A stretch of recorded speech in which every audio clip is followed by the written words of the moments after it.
গোপালগঞ্জে সেনাবাহিনীর একটি গাড়ি ভাঙচুর এবং পরবর্তীতে অগ্নিসংযোগ করা হয়। এ ঘটনায় বেশ কয়েকজন আহত হয়েছে। গতকাল বিকেলে গোপালগঞ্জ সদর উপজেলার গোপীনাথপুর বাসস্ট্যান্ড এলাকায় এ ঘটনা ঘটে।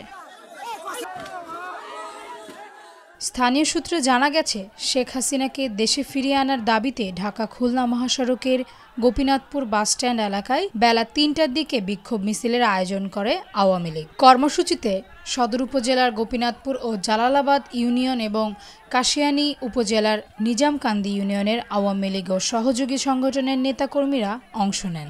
এ সময় সেনাবাহিনী এসে তাদের রাস্তা ছেড়ে দিতে বলে। এতেই ক্ষিপ্ত হয়ে ওঠে আওয়ামী লীগ নেতাকর্মীরা। তারা সেনাবাহিনীর উপর ইট পাটকেল ছুটতে থাকে। এক পর্যায়ে তাদের ছত্রভঙ্গ করার চেষ্টা করা হয়।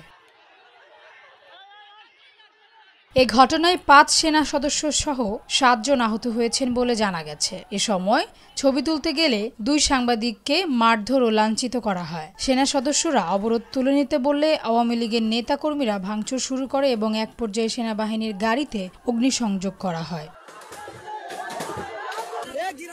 তাসনুভা ঐশী, ডেস্ক রিপোর্ট, ভোরের পাতা।